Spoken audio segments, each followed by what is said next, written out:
In this Bondi Vet compilation, these animals may look cute, Oh, Jimmy little. but they pack a punch. When those teeth get moving, they are ferocious. From an Aussie icon with a secret weapon They're cute, but they've got a pretty nasty little surprise waiting for you, haven't they? to a little cat with a big attitude, Look, I don't know actually how to stop this. and the sweetest devils you'll see all day. What spirit these little devils have got. Don't let appearances fool you.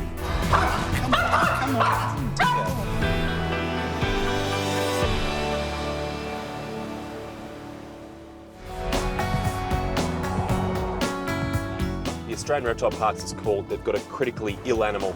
It sounds like it needs urgent attention. Hi Chris, how are you? Good, how are you? Tim will be happy to see you. Come straight through. He's got a platypus. He does. It was found this morning. It's unbelievable. Really? Hi, mate. Tim, how are you, buddy? Yeah, good, thank you. You never cease to surprise me. Nah, check this out. The malnourished platypus was found wandering lost on a suburban road. He's lucky they didn't run him over thinking he was a rat, you know. Good people. We get some lovely people that bring all sorts of animals in, so this guy's benefited from it. Have you got a name for him? Oh, look, well, between a few of us, we wanted to call him Aussie because he's a little battler at the moment. My guess is that he's a young male, he's been kicked out by a territorial male, and he's just trudged through the bush. He's picked up all these ticks, and he turns up in suburbia. There's 20, 30 right there. My worry is that he's got 40 or so ticks in that container. He's probably got another at least 40 on him there. Yeah. If each of those has, say, half a mil of blood, even a quarter of a mil, that's 10 mils of blood. Yeah. He's got to be severely anaemic as it is. Underweight, dehydrated, he's got a lot of things going against him. What I might do, just to, I guess, as a bit of insurance against him going into shock himself and not really handling this whole experience, actually give him some fluids now. That should help his blood pressure straight away. Has he tried to use his spurs yet? No, I mean, I don't know. They're still there. Yeah. And they're quite large still for a young plat, but... Jeez, they are decent, aren't they? As the minutes tick by, he's becoming more and more stressed by the whole situation, so we've got to get the ticks off quickly, but pay a lot of attention to that spur. I and most of the guys here would rather cop a whack from a King Brown than one of these, you know. The pain is just said to be unbelievable. It's amazing, isn't it? Everyone just assumes they're just so cute and cuddly. Yeah. And they're cute, but they've got a pretty nasty little surprise waiting for you, don't they? Chris continues the painstaking job of removing all the ticks from Aussie. It's only when you really part the fur, you realise just how many there are. It's like having open wounds all over his body. The fact is, he can quite easily die from these ticks because each one of them is taking just a little bit of blood, and that could be enough to kill him. Jeez. It's important to realise that these aren't paralysis ticks. There is more than one type of tick, and these are actually called bush ticks. So what they do is they just suck blood. On a small animal, finding 1 or 2 ticks is a concern. Finding 100 is extraordinary and extraordinarily worrying too. After a thorough examination of Aussie, Chris is satisfied he's removed all the ticks from the orphaned platypus. A preventative spray should now stop any other ticks ravaging his fragile system. Listen to that. They don't very often make a noise. No. That's almost the emergency beacon for them. They make that sound when they're really stressed. His natural environment is water. He's going to eat when he's in water, so the sooner we can get him there and get him relaxing, the better. All right, now he doesn't look real good there, so I want to get him in nice and quick. Good. I'm just going to ease him down a bit.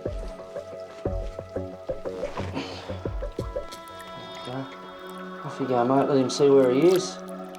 We'll just keep him isolated for the moment, you know, give him his own little tank and let him try and recuperate until he gets healthy. Looks good. He's hungry, isn't he? Yeah, actually eating mealworms. Look at that. That little sonar of his is still working then. Look, there we go, another one. That's a good food response. I mean, that's immediate. It's not over by a long way. You know, for him to be like that in my hands, then touch the water, it doesn't mean we're in the clear, you know. That's sort of his last-ditched attempt to get some nutrition in, you know, but we've got a long way to go. You know, a lot of it's up to him. All we can provide is food, shelter, water. You know, we can put all the elements there. He's got to have a good will to live. And here he is, our little Aussie battler. He's beaten all the odds. He had 80 blood-sucking ticks on him. He was on the road and avoided getting hit by a car. He walked all that way through the bush, and I tell you, if this bloke was human, he'd be selling his story to a magazine. Ozzy, the great survivor, has made a full recovery and is adapting well to his new home at the Australian Reptile Park. Now, as for his future, in captivity, he's going to become very dependent upon us. So he might finish his days in a breeding program as an ambassador for his species. Find it! Come on! Flora, come on! In Isleworth, local vicar Ali is braving the cold to exercise her beloved Border Terrier Flora. Good girl! Flora's about to have her 4th birthday, and we've had her since she was 9 weeks old. Good girl! Leave it! Good girl! She makes us laugh the whole time, and we say, you can't possibly be miserable with Flora around because she just makes us smile and makes us laugh. I don't know, Flora, what are we going to do with you? But while Flora's an angel around the house, she turns into a little devil whenever she encounters other dogs outside. She'll take on anything if she's scared of it. Ali says Flora's once friendly personality changed 2 years ago when her and her husband made the move from Cambridge to Isleworth. When we moved here, Flora started barking at the windows. And then gradually, when I took her outside, that sort of reaction started to transfer itself onto just about any dog she saw. Good girl. You don't need to be frightened because there are no other dogs here, sweetie. Flora's antisocial behaviour is taking its toll on friendly, outgoing Ali.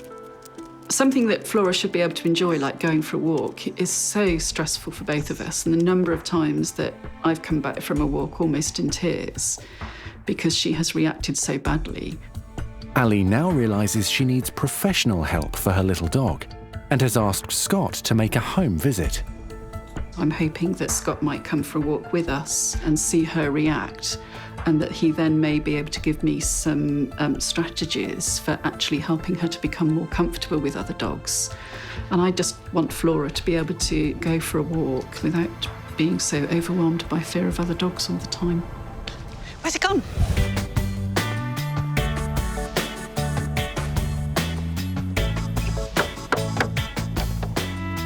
Hi, Ali. Scott, lovely to see you. And you. I'm looking forward to meet Flora. Yes, and Flora's looking forward to meeting you, so come on in. Thank you very much. You seem perfectly well balanced and perfectly calm, but I hear that all is not well when she ventures out of the rectory, is that right? No, that's right. So when we go outside, she will turn into a lunging, growling, snarling heap.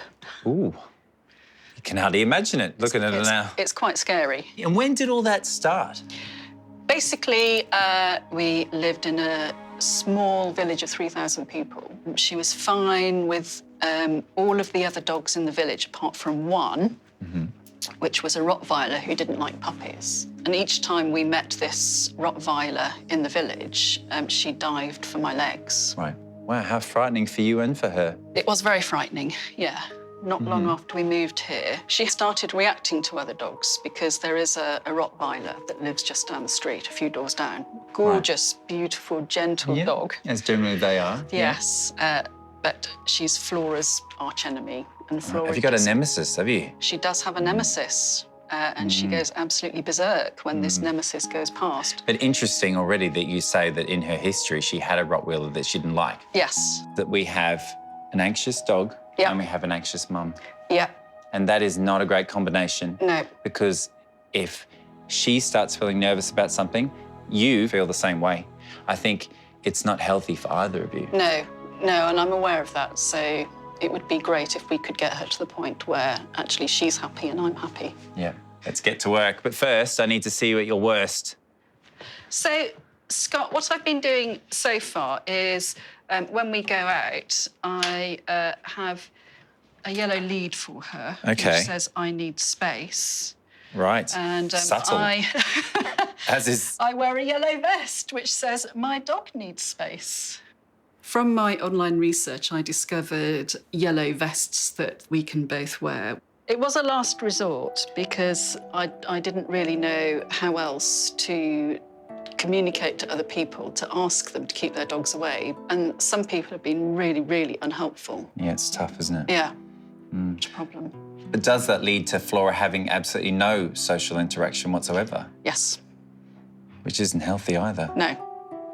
Now that I've met and understood what Flora's problems have been in the past and what kind of dog she is inside the house, I do need to unleash the beast. I do need to allow her to go outside to meet other dogs and observe the behaviour. So, Ali, how do you feel whenever you leave the house? Often, Scott, I feel quite nervous when I'm opening the door because I never know what dog might be going past.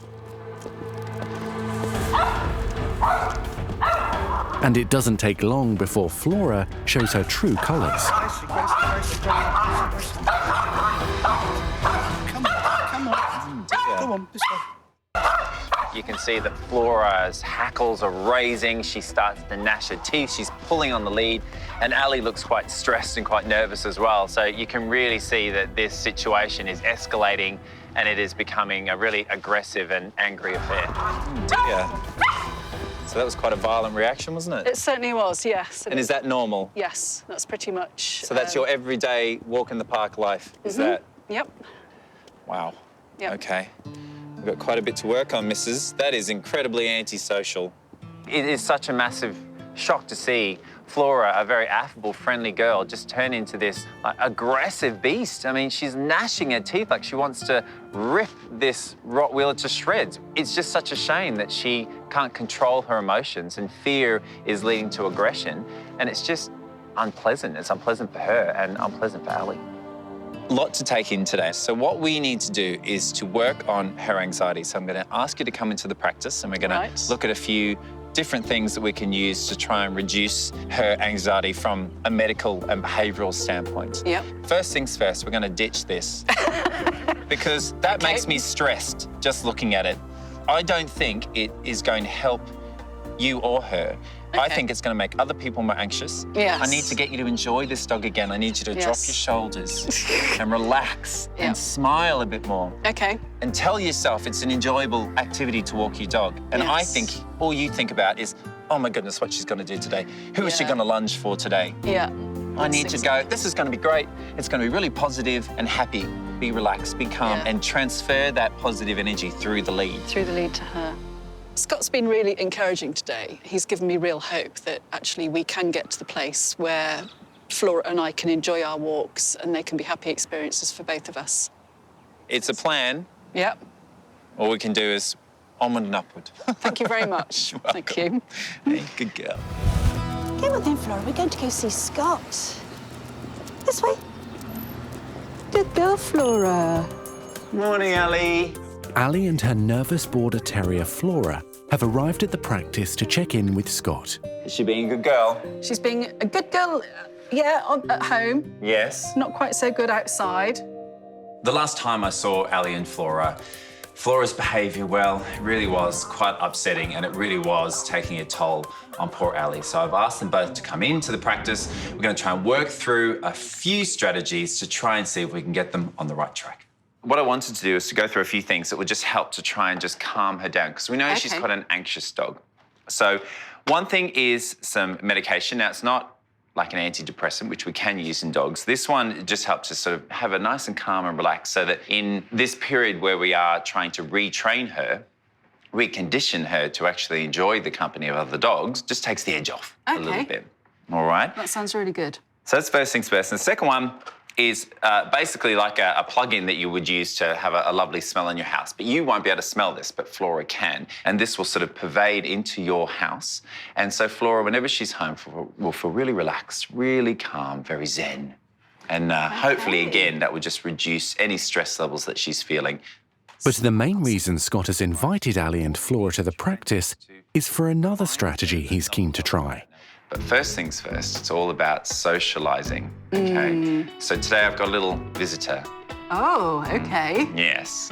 So I'm going to be introducing her to our boy Branston, who's a really calm, relaxed dog. And hopefully, if all goes well, take them on a walk together. And on one side, you're going to be in the corner, happy, smiley, excited mum with lots of treats ready to go, getting her attention, and we're just going to see what happens. Okay. Let's go for it. I'm slightly nervous because I don't really know how Flora might react. And I'm really aware that this is somebody else's dog, and I don't want Flora to react badly. Flora, what have I got? What's this? Lots of positivity, Ali. Lots of happiness. Yes, what have I got? What have I got here? Branston, Oh, good Branston, girl, sit. Flora. Sit. Good boy. Look, I've got treats for you. Good girl. If you just move a little bit closer to us, Good girl. Good girl. we're going to try and do something that I know that you haven't done since you've been in Isleworth, which is to have two dogs off lead together. Off You ready? lead. Don't look so frightened. Nice and calm. Good girl, Nice. Flora. Good girl. So girl, you let Flora Flora. off the lead. That's it. Branston, come. Such a good girl. Oh, good girl. Good girl, Oh, Flora. wow. It's so exciting. Hello, Good girl, everyone. Flora. Yeah. By using the treats with Flora and making her sit and keeping her focused on me, Scott was able to bring Branston in, and Flora completely ignored both of them. So when's the last time you saw her this close to a dog off lead? A long time, Yeah. 8 months. Wow. And that ended up in a fight. Good girl. Oh, she's a good, brave girl. Yes, she is. Well done. It's because she gets fearful. But if we can see off the fear with positivity and food, then we can make things so much better. And this is good. Just to have them in the Okay. same room, off the lead, is a massive step forward. Yes. So now I think what we'll do is we'll go and enjoy the snowy weather of Isleworth together, shall we? Let's have a go, yeah. Let's do Have our that. first his and hers dog walk. Excellent, we'll do that, yes. Come on then, do you want to go for a walk? For Ali, up till now, it's been all about isolation and stepping away from the situation. There we go, good dogs, well done. But me, I'm a positive person, I'm a social person, and that's exactly what I want for Ali and Flora. So hopefully that little bit of positivity sprinkled over the situation will make a big difference. That's a good girl. Good dog, Branston. But she likes food, and that's very helpful. Yes, she does like food. Yeah. That's a good girl. I know we're sort of bribing our way into this situation, but actually for you to be able to walk this close to another dog is a first for a while, isn't it? It certainly is. We haven't done this for a long time. I wouldn't exactly say that Flora is loving Branston's company, but she's tolerating it, and that is a massive step forward for this upset little dog. Oh, Flora, you're such a clever girl, aren't you? Good girl, Flora. Well done. Flora. Good girl. Well So you done. can walk near a dog. Hey? So with a lot of positive reinforcement and some calming medication, I am really hopeful that things in a few weeks' time should be really improved. Well done. That's excellent. That's such a good girl, really good. Flora. Well, hello there, Ali. How are Hi, Scott, I'm fine. Great Thank to you. see How are you. You Good look to see very you. relaxed. Thank you. Even better, how relaxed and calm are you? With dogs just there. Look. What a leap you've made since I last saw you. Yeah, she is working hard and I'm working hard too. And I think maybe one big difference is that I'm making much more of a conscious effort to be more relaxed when I'm out with her. And it shows. I'd say that she's staring lovingly at Big Al, but she's staring lovingly at the pocket of your friend with the treats in it. Who's sitting? Al sit? I think that's probably the case, yes. Yeah. But hey, we'll take it, because We will. eventually just being around other dogs and being calm will pay off. It might be that she goes, you know what, Big Al and treats in equal measure I quite like. Yeah, indeed. Look forward to that day. Yeah, it's very impressive. So here's your treat. Now, you're going to let me give Big Al a treat.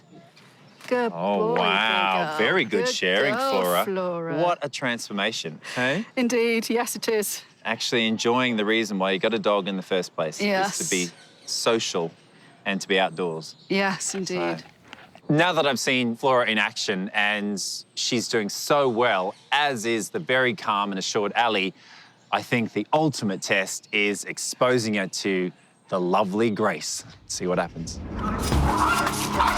Grace is a local Rottweiler, and Flora has always reacted violently to the big, gentle dog. I don't expect her and Grace to be best pals.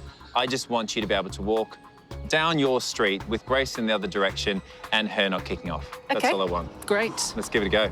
Let's give it a go. I feel a little bit nervous and anxious, but I'm happy to give it a go. Come on then. Good girl. Come on, That's then. it. Good So when we see girl. Grace, we can just on, get her then. attention. Good girl, Flora. Go, I sit. know. And then sit.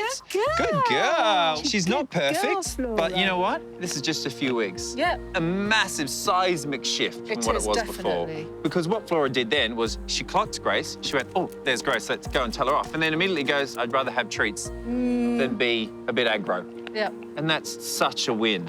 Good. Such a win. So Oh. well done. Well, thank you. Amazing. That's brilliant. Oh, it's been a pleasure.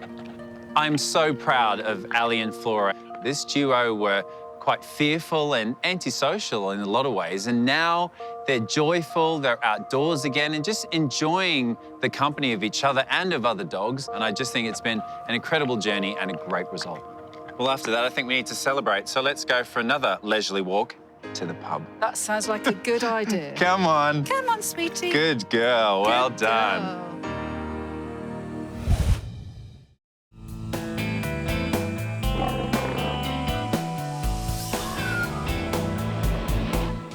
What am I doing here?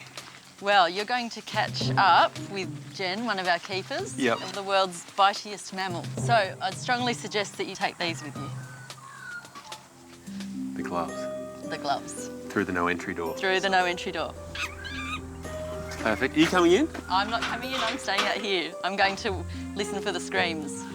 We'll see about Make those sure you put screens. those gloves on. Good luck. Mogo's renowned for its big cats, but a pair of gloves as my only protection, I'm not sure this is a good idea. Meerkats, of course. You must be Jen? I am. How are you today? I'm good. I've been sent up here, but what are we doing? So we're going to be doing an annual health check on these guys today. Yeah. So And to do that, we're going to need to catch them. of course we are. Okay, how exactly is that going to happen? Well, they are fairly curious animals, so Yeah. I'm hoping that we can get the majority of them to pop in this pet pack. All right, I'll put this down here. Of course, it's meerkats. Now, I've had some experience with these guys in the past, and I know they can either play nice or they can play nasty. Oh, it's the really good stuff. Ah, that was my hand. Gaining the trust of meerkats doesn't come easy, so Jen has a few pointers for Chris. Let them know who he is first to start off with and that he's not a threat. And then once Chris has become a friend of theirs, then they should trust him and can jump into that pet pack just fine. Here, look at this. Ready? Look. In there. It's almost like they know something's going on. Yeah, they do. Here. Cool. Here we go. Okay, guys. You ready? Look. The idea is to catch all 9 meerkats, Don't be suspicious. but nothing is going to plan. Okay, guys. 4's okay, Getting better. but I go too early. Oh, they're still looking curious. We might be able to have another shot at it. Chris is going to have to change tack. All right. Look at this. Look what I've got. Look. So that's the father of the group, Jahina, that you've got Right there. So he's the dominant male. He's Yeah. almost 5 now. So if I can get him, I can get most The of the others group. do tend to follow you. Hey, Jahina, look. Look. Okay, so the trick seems to be to get Jahina, the dominant male, into the pet pack first. Do that, and the rest should follow. Hopefully. Here. In here. There we go.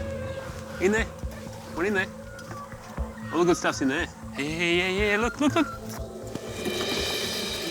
Lovely. Nice work. Somehow I've managed to lure all 9 meerkats into a pet pack. But if I'm ever going to push their patience, it's through what I have to do next. Vaccinate them, worm them, and then to really push the friendship, an oral examination. Bring on patient number 1. Yep. So normally I have 15 minutes to do this and just talk to the owners about how the day's been. You know, get to know their animal, bit of small talk, and all of a sudden, it's different here. I know, you're not happy, are you? The meerkats are vaccinated each and every year against parvovirus, which is exactly the same virus that your dog can catch.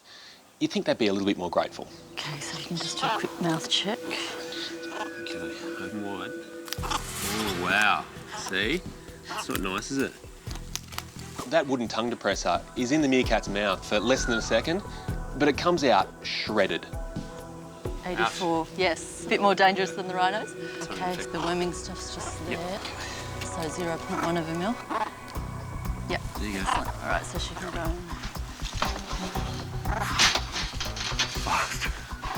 It's just in and out. With the meerkats clearly unimpressed, it's important Chris and Sam complete the job as quickly as possible. The meerkats are quite used to people, but it's all on their own terms. So as soon as we actually try and grab them, then they become quite bitey. You're ferocious, aren't you? How many teeth in such a small mouth? This is one of those situations where looks are incredibly deceiving. A meerkat seems adorable, but when those teeth get moving, they are ferocious. Really good teeth. Mainly because I think she uses the teeth so often. Yeah. Just one more meerkat to go, and it's the feistiest of the lot. What's this one's name? Johina, so this is Dad to all of them. Dad. You can see There you he's go, taught them buddy. all how to bite. You've done a good job of it. You should be very proud, Dad. Wow. Yep. The teeth work. This big, aggressive male is itching for a fight. The closest thing to this is a chihuahua. Yes. I'm getting a lot of flashbacks. You're not related to the chihuahua, but geez, you put on a similar show. You're doing dog impressions? I'm getting a dog vaccination, so it makes sense. Good boy. There you go. Okay, that's it. 9 meerkats done. How long did that take? 15 minutes? I think it was about 11. Well, I've got to say, considering the collateral damage, it's actually all right. Yeah. That was a good effort. Could have been a finger. Chris has done a fantastic job with our meerkats and no bites for the vets, which is also another record. Fantastic. All right, good. Well, I'm going to take this gear out and leave you to release them and hopefully rebond with them. I'll just Yes, you might need in the those. back pocket, just in case. Just in case. Wherever you go in the world, everyone seems to love meerkats. So it's good to know that the Mogo meerkats have got a clean bill of health. I know what you're looking at. You're looking at me and my fingers, but it's a happy ending. This has been a good outcome. You guys are healthy. I'm healthy. Let's just leave it at that. Okay, here we go.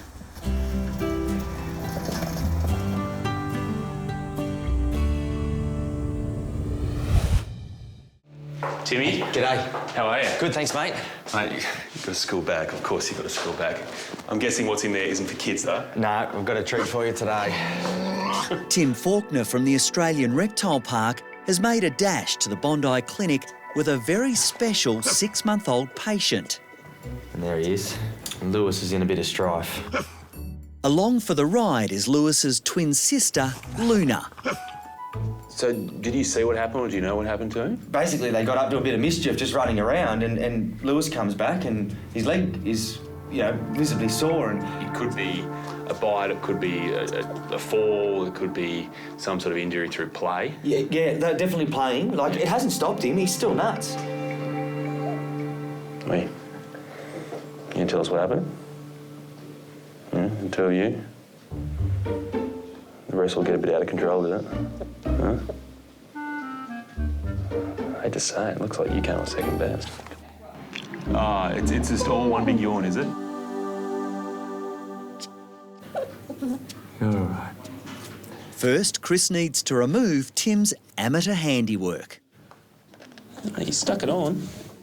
First one I put on, he just tore it off, ripped it straight off. So I'm trying to move this leg as little as possible, but he's just making these little grunting sounds. Yeah. They give so little away, but the little grunting sound he's making, it's bothering him. Yeah. Lewis right now is whimpering from time to time. He's really guarding that leg. He's trying to hide it from me. So if it's worrying him, then it's really worrying me. An X-ray will tell Chris just how serious the injury is. Oh, don't do that. But Lewis is not planning to make it easy. But it's for comfort, right? Oh, it's just security. Yeah, security. They bite onto mum. Feels that way. Your mum. Yeah. Oh.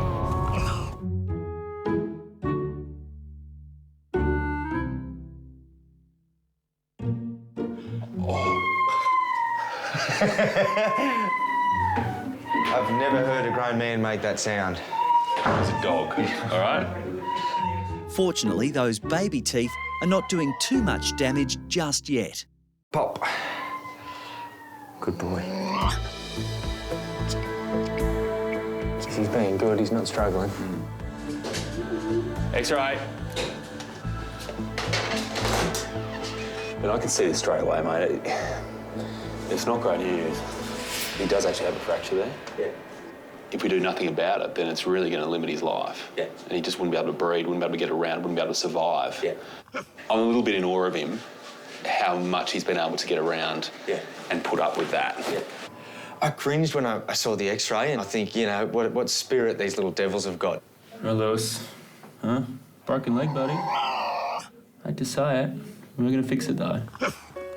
Managing Lewis's leg, I can really see two big challenges here. First of all, he's growing, so we can't use a cast that's just going to lock that leg in position for months. That won't work. But secondly, he's a Tassie Devil. He bites and he chews. He will tear off anything I put near that leg. This isn't going to be easy. You know, I've done that exact injury. Same leg. You're kidding. Same bone. Do you want to know how I did it? Yeah, tell me. On a dance floor. Boogie moves? Yeah. Oh, no. What move? A running inverted worm. Landed and cracked the bone there. Maybe that's what Lewis did. Maybe. You want to come clean, Lewis? You showing off to your sister? Easy, mate. I can't use a cast in this leg for the simple fact that even if it's on for 4 weeks, 6 weeks, his leg will probably go a full centimetre in that time. If there's a cast over that bone, the bone won't grow.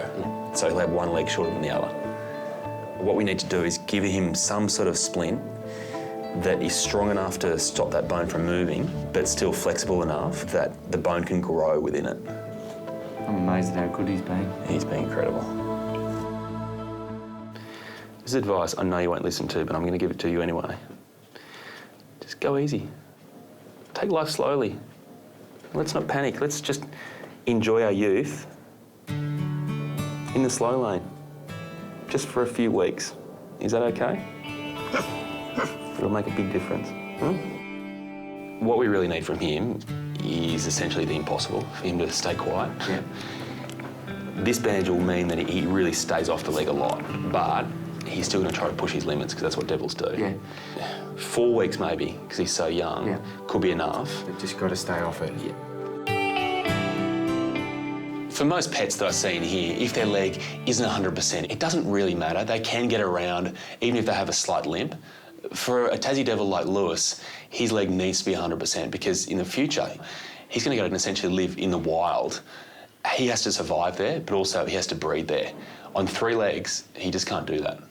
Look, I'm just impressed that 2 Tassie Devils visited here and the only person that really got a bite was me. Yeah. No dogs injured, no cats, no nurses. Yeah. No one was harmed in the filming of this segment apart from me. It's looking good. Look at that leg. How good is your leg? You're running. 4 weeks later, good news at the Australian Reptile Park, where baby Lewis is back in action with his sister Luna. The cast come off a week ago, and from the moment it come off, he was strong. His leg has shown no signs of tenderness or anything. He's using it like a normal devil. He's running, jumping, fighting with his sister, everything we could have hoped for. That leg looks good, buddy. That leg looks good. Your sister won't be able to bash you anymore, mate. Your leg's all better. You're all strong again.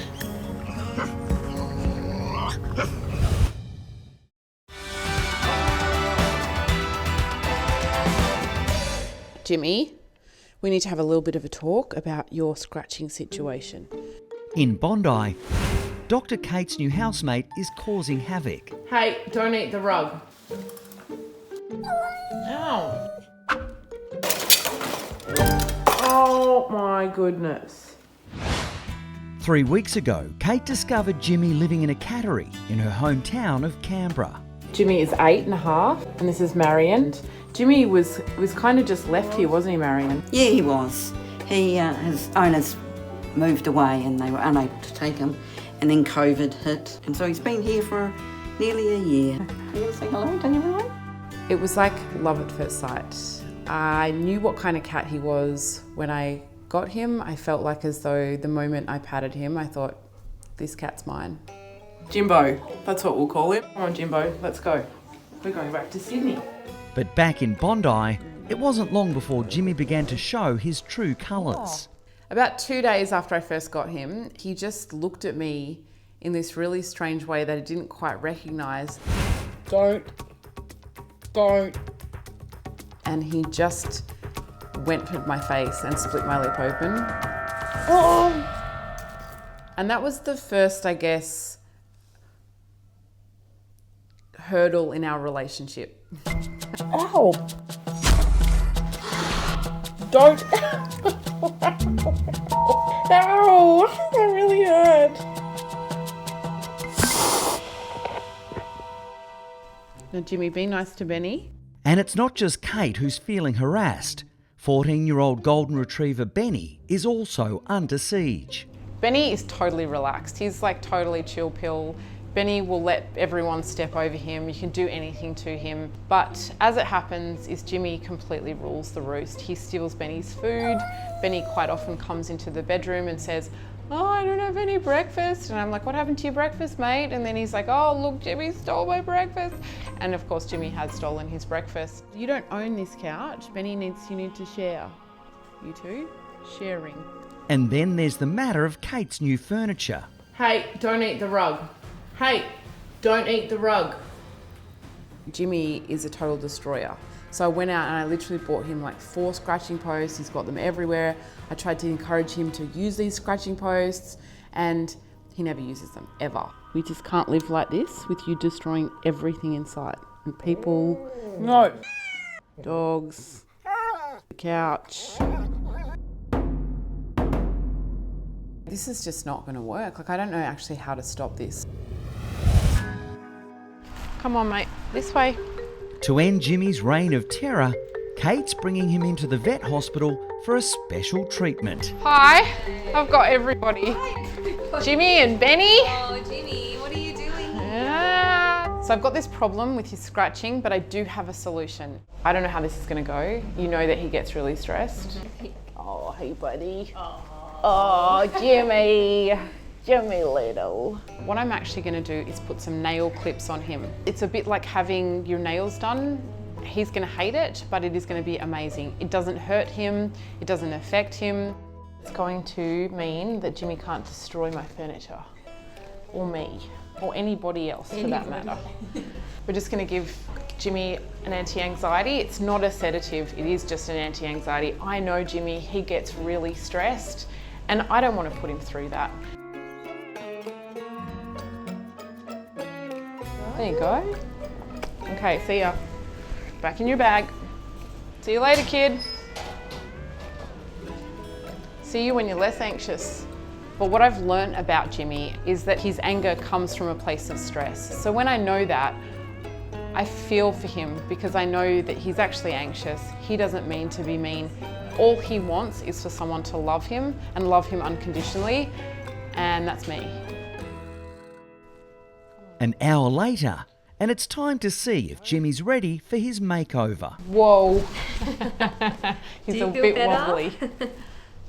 You are feeling better. He's feeling very more floppy than he was.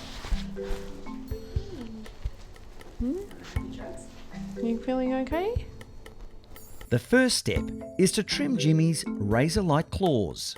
He's really relaxed, he's calm, he's definitely not carrying on like a pork chop. Like this, get his claws clipped. I have wanted to do these nail clips for ages. I've seen them on the internet before and I've never had a chance to actually use them before. Jimmy was the perfect candidate. I feel like this black colour is great for him. Yeah. I mean, I don't want glitter ones for him. No. So this is a first for all of us. We weren't taught this at vet school. This is definitely not a vet school thing. So look at them, they're nice and soft. And there is going to be no furniture scratching. Oh, look how cute. But even with his anti-anxiety medication on board, Jimmy's patience with his pedicure is running thin. He doesn't like me playing with his paws. He's giving me some warning signs saying, you continue and you will get nailed. Don't bite. On borrowed time. Okay. You need to be quite quick at getting this last one on because Jimmy is having enough. Jimmy is getting way sick of being here. He's like, I've had enough of this. He was pretty tolerant at the beginning, but towards the end he is starting to lash out and I can start to see his anxiety come through. Good boy. Good boy. And on. Look at you with your little black nails. Look at your little, look at these. Oh, handsome. Don't like it, do you? Are you okay there? Are you good? Are you good? Back at home, Jimmy's makeover is having an immediate effect. Do you feel better about these? Look at them. Don't even bother you at all. It's good, isn't it? I feel like this is going to be way better. Now there's going to be no lip splitting. There is going to be no scratching guests. There is going to be no scratching furniture.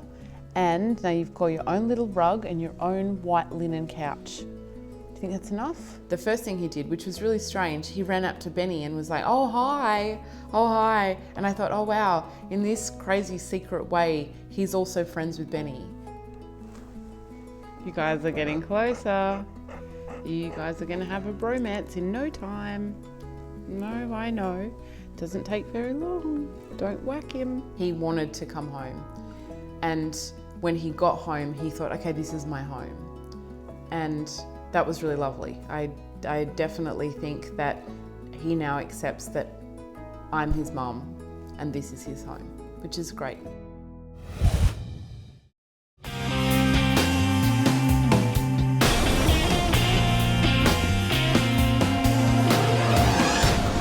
What do you got? At the Australian Reptile Park, there's a surprise waiting for Tim in the snake house. Oh, look at him. Very cool to see that. Keeper Liz has discovered that their new tiger snake has just given birth. How many? Well, I've counted 10, but I stopped counting after that. All right, well, I'm going to split them all up. Are you going to be right? Yeah, there's only 10 little tiger snakes, no worries. Okay, see you later. See ya. It's critical now that I get the babies away from Mum. Mum's job is done. She's done the hard work of mating, carrying these little babies inside her. But at this point, Mum goes in one direction and the babies go in the other. They can't do that in there, so it's my job to help. Tiger snakes are the 4th most toxic snake on Earth. That's pretty impressive. They live right along the east coast of Australia, responsible for a lot of bites and sometimes deaths, so I've got to be pretty careful. Just going to have a quick look at Mum.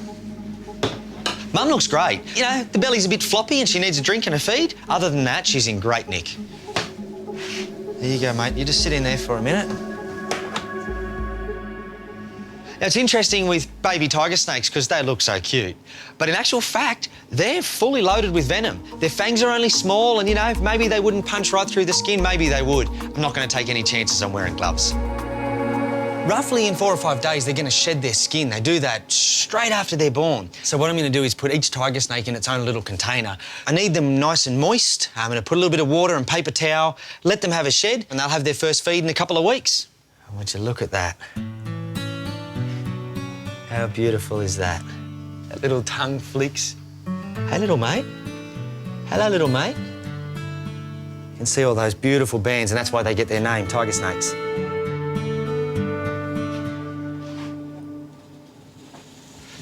Hey, back here.